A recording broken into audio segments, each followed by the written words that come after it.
January 17th, 1941, North Atlantic. The sea is black glass beneath a moonless sky.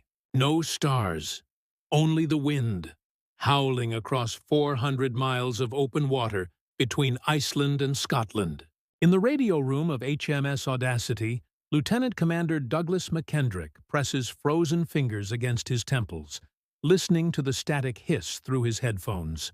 Somewhere out there in the darkness, Convoy OG-76 is dying. 23 merchant ships carrying grain, timber, ammunition, and 900 souls, scattered like seeds across the killing ground.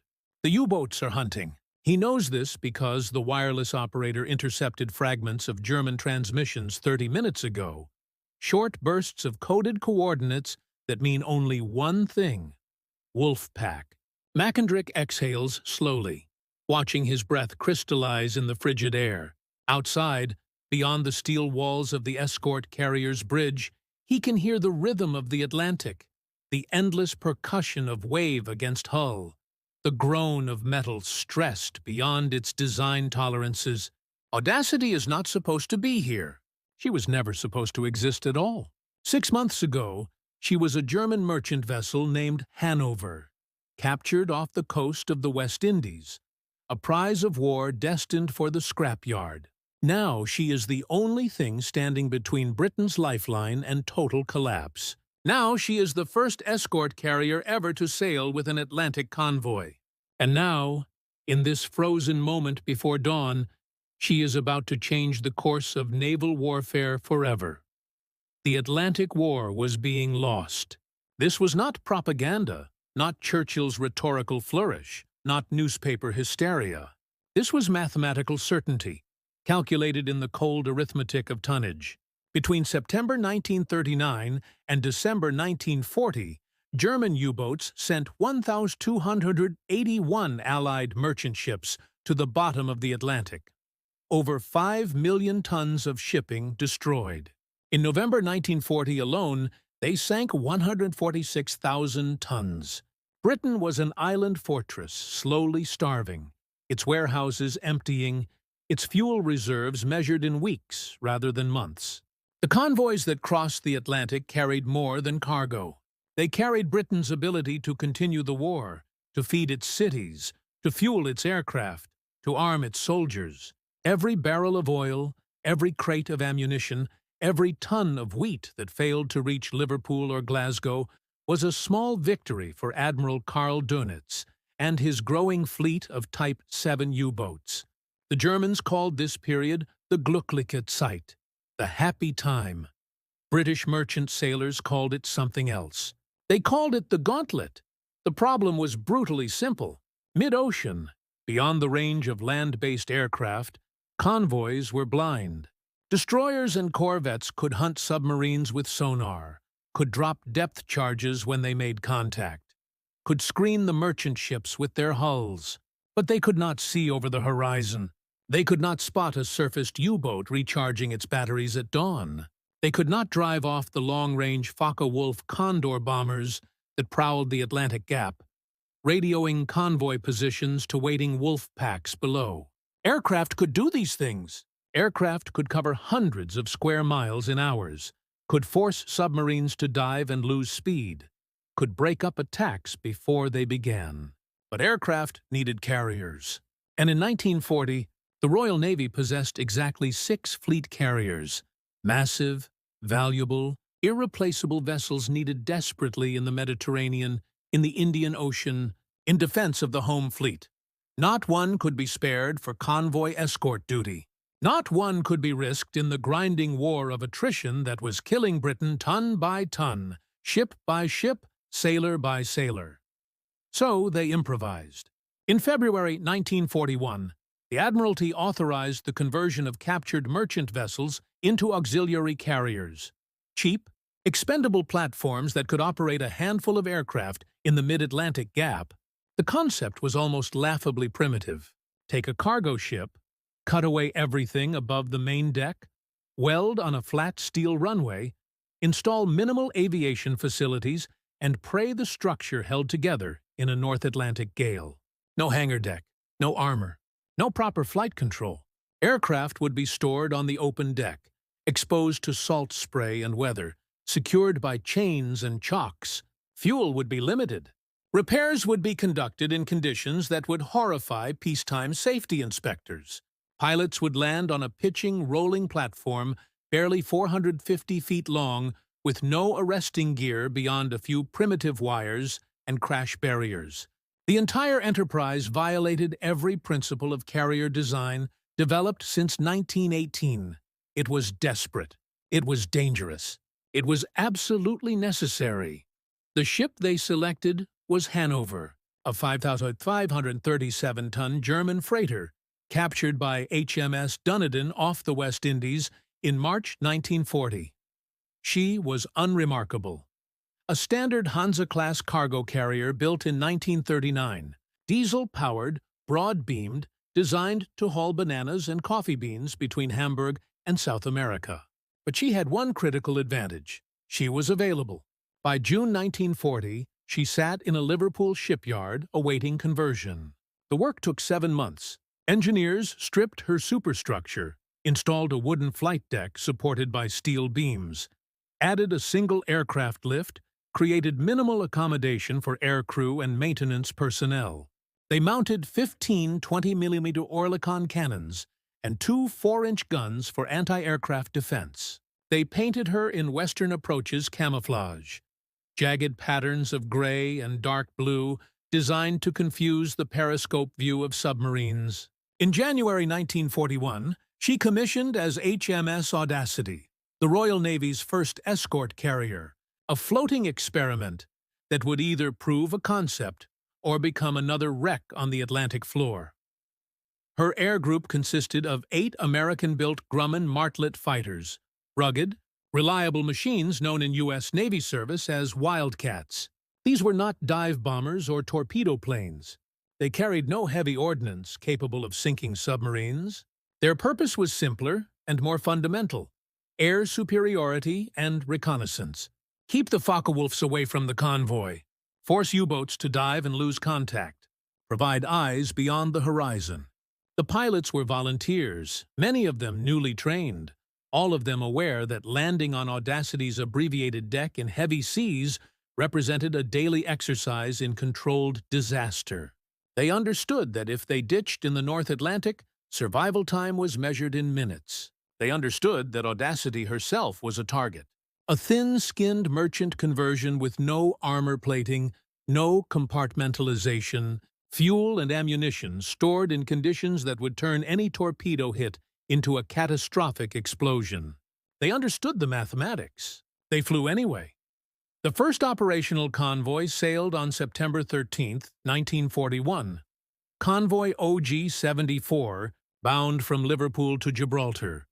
32 merchant ships escorted by Audacity and 6 destroyers.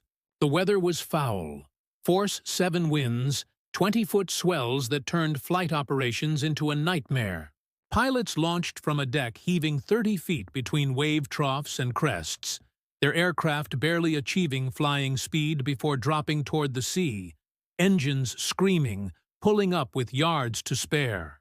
They flew 4-hour patrols in conditions that grounded land-based aircraft, searching for the telltale feather of a periscope wake, the dark silhouette of a condor against gray clouds. On September 20th, Lieutenant Commander P.G. Jameson spotted U-124 on the surface 90 miles ahead of the convoy. He dove, strafing the submarine's conning tower with 50-caliber rounds, forcing an emergency dive that broke the U-boat's attack approach. No kill, no confirmed damage, but the convoy sailed on unmolested. And the Germans learned something. The Mid-Atlantic was no longer blind. But in the gray offices of the Kriegsmarine's U-boat headquarters in Paris, Admiral Dönitz was learning too. After-action reports from September and October described something new in the Atlantic Gap. Aircraft operating far from land, fighters appearing over convoys that should have been beyond air cover. Intelligence officers analyzed patrol reports, prisoner interrogations, reconnaissance photographs. By November, they understood. The British had deployed a small carrier with convoy OG-76, Gibraltar-bound.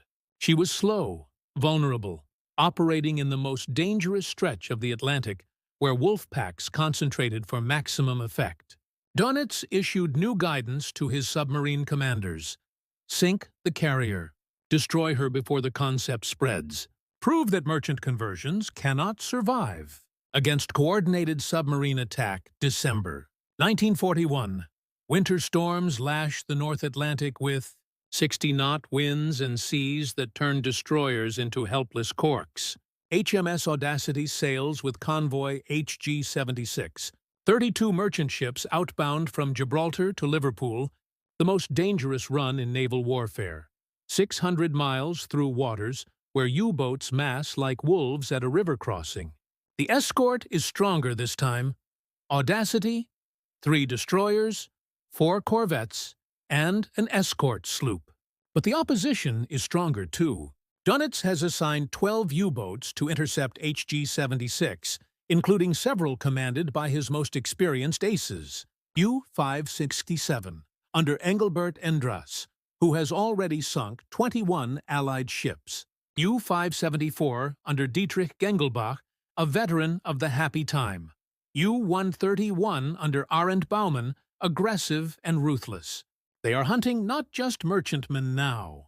They are hunting Audacity. The convoy clears Gibraltar on December 14th.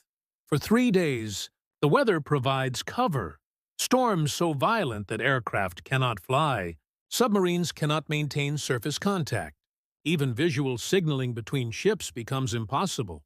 The merchantmen plow northward in ragged formation, hulls groaning, cargo shifting in holds despite lashings. On Audacity's deck, the martlets are chained down, wings folded, cockpits sealed against the salt spray that sweeps across the flight deck with every wave. The pilots wait in cramped ready rooms below, playing cards, writing letters, pretending to sleep. They know what's coming. On December 17th, the storms break. The sky clears to cold winter blue, and the first U-boat makes contact. Han-131 spots the convoy at dawn, transmits the sighting report, begins shadowing on the surface beyond visual range. Dönitz receives the report in Paris, issues immediate orders. All boats converge on HG-76. Maximum effort. Sink the carrier. At 08:20 hours, Lieutenant E.M. Brown launches from Audacity in a martlet, climbing into freezing air, banking northwest toward the last reported U-boat position. He searches for 90 minutes, fuel gauge dropping, eyes scanning the endless gray plain of the Atlantic. At 0955, he sees it, a black shape against the water, conning tower and deck gun visible, moving at 15 knots on the surface. U-131. Brown arms his guns, pushes the stick forward, drops toward the submarine in a shallow dive. The Germans see him, scramble for the deck gun, begin firing 20mm rounds that trace past his wings like glowing rope. Brown opens fire at 400 yards, 50 caliber rounds stitching across U-131's pressure hull, tearing through the conning tower, killing the gun crew. The submarine crashes into an emergency dive, claxons screaming, crew tumbling through hatches. Brown circles once, sees the oil slick spreading, the bubble trail of compressed air. No confirmation. But U-131 is damaged, leaking, forced to break off contact and return to base for repairs. 1 boat down. 11 remain. What the Germans expected was easy prey. What they found was a hornet's nest. Throughout December 18th and 19, Audacity's martlets maintained continuous patrols around the convoy, launching in pairs, covering overlapping sectors, forcing every U-boat that attempted to close on the surface into blind dives that cost speed and position. The submarines could not shadow effectively. They could not coordinate wolfpack tactics. They could not set up ahead of the convoy for mass night attacks. Every attempt to maneuver on the surface brought British fighters screaming out of the sky, forcing emergency dives, disrupting communications. The U-boat commanders grew frustrated, then angry, then desperate. They radioed Dönitz. "We cannot operate against this convoy. The carrier makes surface movement impossible. Request permission to withdraw." Dönitz refused. His orders were explicit. Sink the carrier at any cost. If HG-76 reaches Britain with minimal losses, if Audacity survives, the entire Atlantic campaign shifts. More escort carriers will be built. More convoys will gain air cover. The happy time will end. On December 19th, he ordered his commanders to accept higher risks, to press attacks regardless of air cover, to concentrate on destroying Audacity even if it meant ignoring merchant targets. The U-boats closed in. That night, the Wolfpack attacked. U-567, commanded by Engelbert Endras, penetrated the escort screen underwater, moving at 3 knots, silent running, hunting by sound alone. At 22:45 hours, his hydrophone operator detected the distinctive throb of Audacity's diesels. Endras raised his periscope for 3 seconds, saw the carrier's silhouette against the moon. Calculated firing solution. 2 torpedoes. Range 800 yards. He fired. The first torpedo missed ahead, passing through the space where Audacity would have been if she had maintained course. The second missed astern, its wake visible in the phosphorescent sea. A destroyer detected U-567's torpedo tracks, turned toward the firing position, began active sonar sweeps. Endras went deep, rigged for silent running, crept away at 2 knots while depth charges detonated overhead. Each explosion a hammer blow against the hull. He escaped, but the carrier survived. December 20th. Dawn breaks cold and clear. The convoy is 400 miles southwest of Ireland, still deep in the killing ground. Audacity's martlets fly 8 sorties before noon, driving off 3 U-boats, strafing one so heavily that its deck is left holed and streaming, forcing it to return to base. But fuel is running low. The carrier's bunkers hold barely enough aviation gasoline for another 24 hours of operations. Ammunition is depleting. One martlet has been lost to engine failure, its pilot rescued from the freezing Atlantic by a corvette after 40 minutes in the water, hypothermic and barely conscious. The remaining 7 aircraft are showing signs of salt corrosion, rough running engines, hydraulic leaks from constant exposure to spray. The pilots are exhausted, flying 4 missions per day in conditions that demand absolute concentration for every second in the air. But the convoy is still intact. 32 merchant ships still sailing. The mathematics are shifting.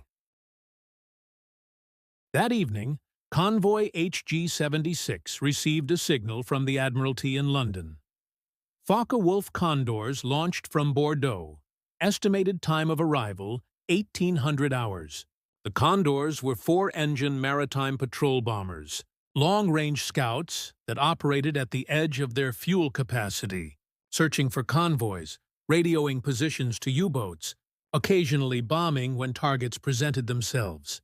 They flew at 15,000 feet, above effective anti-aircraft range, circling for hours, patient and untouchable.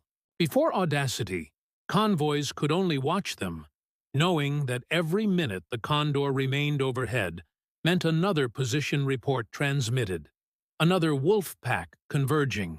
Now Audacity launched 2 martlets at 1745 hours. They climbed to 18,000 feet, engines straining in the thin, cold air, and waited. The Condor arrived at 1812 hours, a dark cross against the twilight, engines droning, already circling into its reconnaissance pattern. The German crew never saw the martlets until they attacked from above and behind, diving from the sun, closing to point-blank range. Lieutenant Hutchinson fired a 3-second burst into the Condor's port wing, tearing through fuel tanks, starting a fire that spread instantly. The German bomber rolled into a shallow dive, streaming flame, its pilot fighting for control. It hit the water at 180 knots, disintegrating on impact, scattering debris across a quarter-mile of ocean. No survivors, no position report transmitted. The U-boats waited for guidance that never came, and convoy HG-76 sailed on into darkness. But the Germans were closing in. By nightfall on December 20th, 9 U-boats had established contact with the convoy, forming a loose cordon ahead and on both flanks. They could not attack effectively in daylight with Audacity's aircraft overhead, but at night the carrier was blind. After dark, the martlets were grounded, chained to the deck, useless. The submarines would attack on the surface, using their speed and low profile to penetrate the escort screen, firing torpedoes from multiple directions simultaneously, creating chaos. It was classic Wolfpack doctrine, proven over 2 years of Atlantic warfare. It had always worked before. At 20:15 hours, U-574 fired 3 torpedoes at the convoy from 1,200 yards, targeting a merchantman silhouetted against the western horizon. All 3 missed. A destroyer detected the launch, charged toward the firing position at 30 knots, forced U-574 to crash dive. The destroyer passed directly overhead, dropping a full pattern of depth charges set for 150 feet. The explosions lifted U-574 by the stern, blew out her starboard hydroplanes, shattered lighting throughout the boat. She surfaced involuntarily, wallowing beam-on to the seas, diesels dead, unable to dive. The destroyer circled, illuminated the submarine with searchlights, opened fire with its 4.7-inch guns. The first salvo straddled U-574, fragments screaming across her deck. The second salvo hit the conning tower directly, killing everyone on the bridge. The third penetrated the pressure hull forward. U-574 went down in less than 3 minutes. 15 survivors pulled from the water. 32 crew lost. 1 hour later, U-567 tried again. Engelbert Endras, the veteran, the ace, maneuvered on the surface between the escort screen, using the darkness and his boat's low profile to close within 600 yards of Audacity's port quarter. His calculations were perfect. His firing solution was flawless. At 21:43 hours, he fired 3 torpedoes in a spread pattern, each weapon set for shallow running, aimed at the carrier's water line. The first torpedo struck Audacity amidships on the port side, detonating in a thunderous blast that tore a 40-foot hole in her hull below the waterline. The second hit 30 seconds later, 10 feet aft of the first, ripping through fuel bunkers and flooding 3 compartments. The third missed ahead, passing under the bow. Audacity heeled 15 degrees to port, her flight deck buckling, aircraft breaking loose from their chains and sliding across the canted deck. Below decks, the damage was catastrophic. Flooding was uncontrollable. The engine room was taking water. Power failed throughout the ship. She was dying.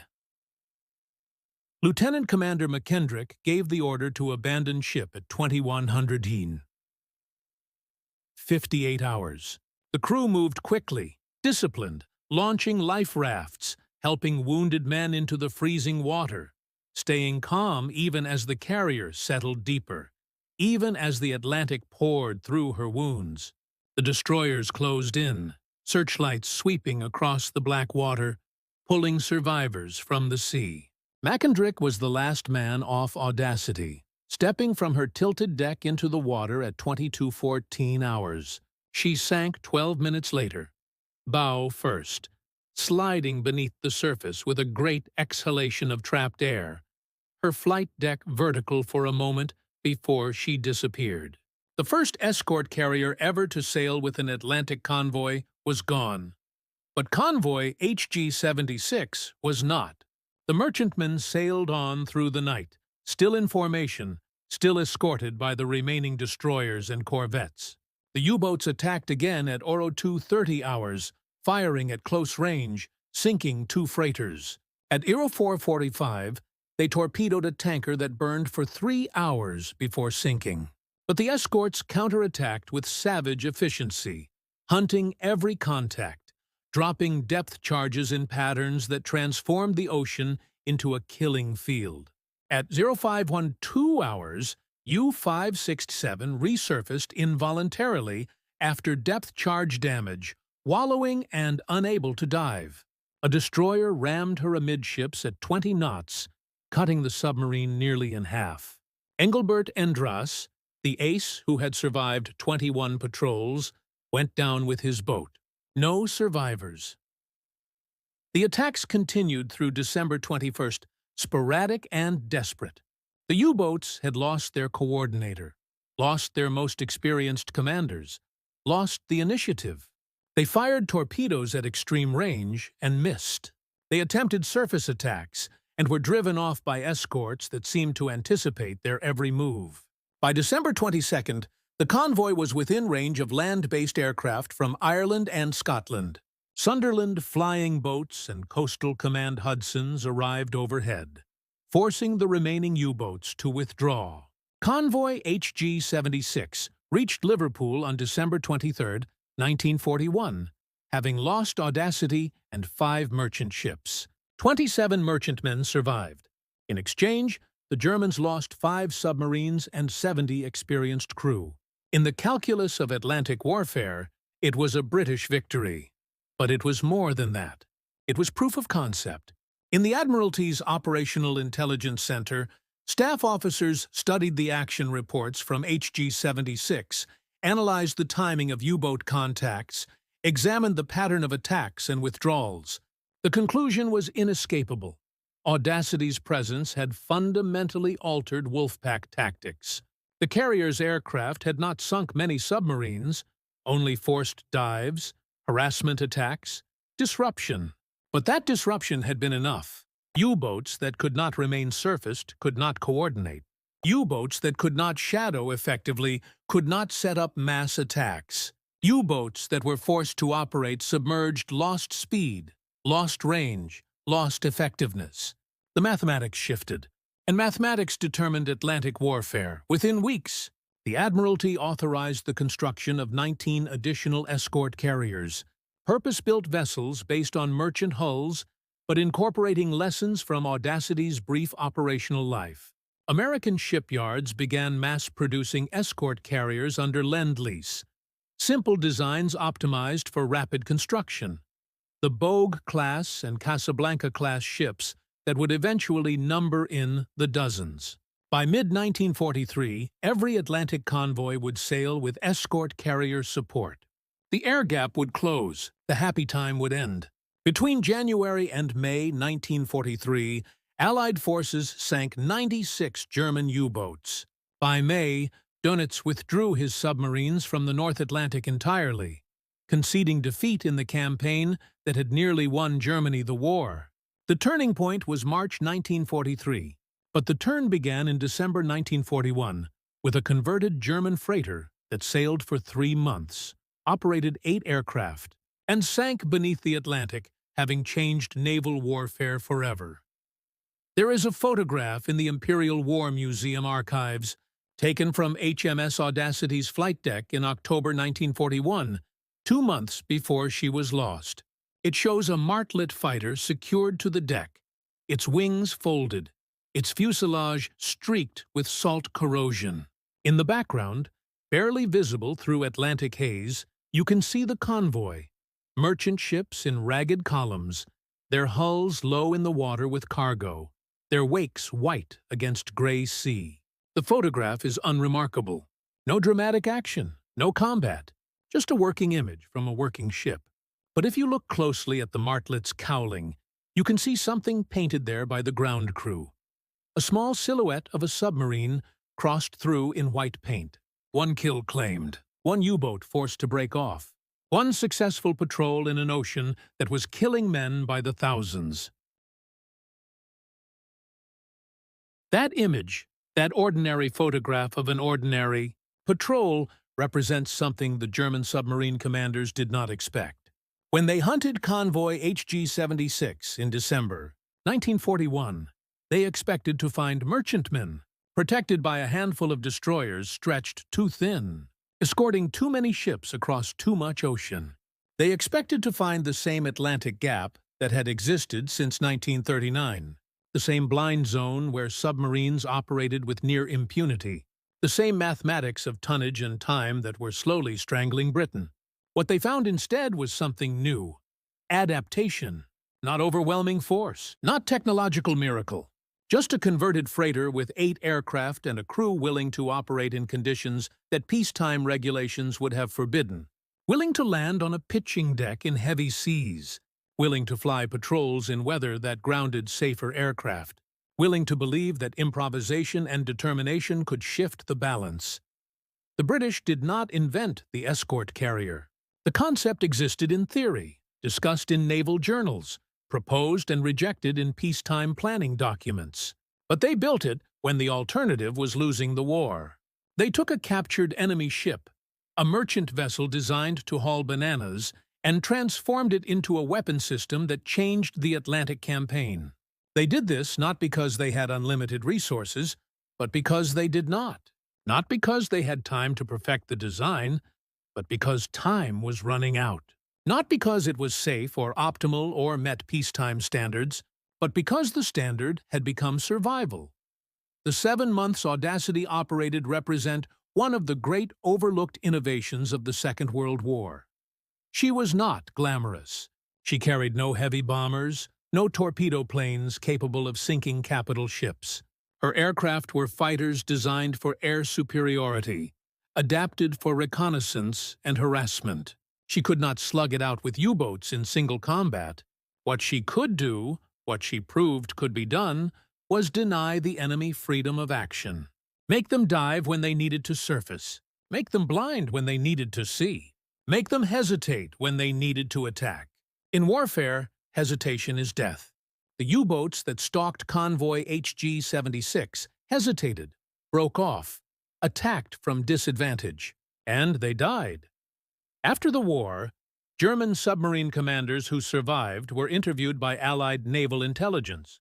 Many spoke of the moment when escort carriers became common in the Atlantic, when the air gap closed, when every convoy sailed with aircraft overhead.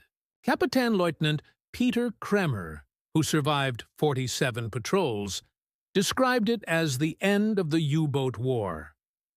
We could no longer operate on the surface. We could no longer see. We became blind men fighting in darkness. Another commander, whose name was redacted in the declassified files, wrote, "The moment we heard aircraft engines, we knew the attack was over. We could dive, yes. We could hide. But we could not hunt. And a submarine that cannot hunt is just a steel coffin waiting for depth charges." This was the lesson of HMS Audacity. Not that carriers win wars. That was already understood. Not that air power matters. That had been demonstrated at Taranto and Pearl Harbor. The lesson was simpler and more profound. In modern naval warfare, whoever owns the air owns the sea. Not sometimes, not in certain conditions. Always. A convoy with air cover could survive the wolf pack. A convoy without air cover could not. The mathematics were absolute, and Audacity proved them. She is not well remembered today. No museums preserve her artifacts. No monuments commemorate her service. Her name does not appear in popular histories of World War II, overshadowed by fleet carriers like Ark Royal and Enterprise, by battleships like Bismarck and Yamato, by dramatic single-day battles that changed the war in hours. But Convoy HG-76's safe arrival in Liverpool on December 23, 1941, mattered more to Britain's survival than a dozen fleet actions. Those 27 merchant ships carried grain that fed London, ammunition that armed North Africa, fuel that kept the RAF flying. They carried Britain's ability to continue the war into 1942, into 1943, into eventual victory. And they arrived because an improvised carrier with 8 aircraft forced German submarines to fight at a disadvantage, forced them to make mistakes, forced them to die in waters they had once dominated. Lieutenant Commander Douglas McKendrick survived Audacity's sinking, pulled from the Atlantic by a destroyer after 30 minutes in the water. Hypothermic, but alive. He was awarded the Distinguished Service Order for his command of the carrier during Convoy HG-76. After the war, he wrote a brief memoir, unpublished, now held in the Royal Naval Museum archives. In it, he describes the moment Audacity was hit, the sound of the torpedoes striking, the knowledge that his ship was finished. But he also describes something else. The moment the next morning, December 22nd, when the convoy was still sailing, still intact, still moving toward Britain. He writes, "We lost the carrier. We saved the convoy. That was always the mission. That was always the only thing that mattered. And in the end, we did what we came to do. That is the epitaph of HMS Audacity. She did what she came to do. She closed the air gap for 3 months, bought time for the larger escort carrier program to develop, proved that the concept worked even under the worst conditions imaginable. She operated in winter storms that should have grounded all aircraft. She launched and recovered planes from a deck barely longer than a football field. She fought off submarines and long-range bombers with 8 aircraft and determination. And when the U-boats finally sank her, when she slipped beneath the Atlantic in the dark morning hours of December 21st, 1941, the convoy she was protecting kept sailing. The mission continued. The war continued. The mathematics shifted, and Britain survived. There is no grand monument to Audacity, no towering memorial on the Thames embankment. But in the North Atlantic, 2 miles down in the darkness where sunlight never reaches, her wreck rests on the seafloor. A steel tomb for the idea that improvisation and courage can hold back the darkness long enough for reinforcements to arrive. The escort carriers that came after her, the dozens of Bogue and Casablanca-class ships that closed the air gap, that won the Atlantic War, that made D-Day possible, were built on her blueprint, learned from her example, carried her legacy into every convoy battle from 1943 onward. They were better designed, better equipped, more capable. But they existed because Audacity sailed first, proved the concept first, died first. In the end, this is what is forgotten. Not the ship, but the lesson that wars are not won by the perfect weapon, the ideal strategy, the overwhelming force. Wars are won by whoever adapts fastest, by whoever builds the necessary tool from available materials, by whoever is willing to send men to sea in a converted freighter with minimal protection and 8 aircraft and tell them their job is to hold the line. HMS Audacity held the line for 3 months, and 3 months was enough. Enough to prove the concept, enough to shift the balance, enough to begin the turn that would eventually break the wolf packs, reopen the Atlantic, save Britain, and make victory possible. She was not the greatest carrier of World War II. She was not the most powerful, the most famous, the most decorated. But she was the first escort carrier to sail with an Atlantic convoy. And in December 1941, when convoy HG-76 reached Liverpool with 27 ships intact, she was the most important ship in the Royal Navy. The forgotten British ship that saved the Atlantic convoys, not through glory, not through overwhelming force, but through mathematics, adaptation, and the willingness to fight with whatever weapons were at hand. And that, in the end, is how wars are won.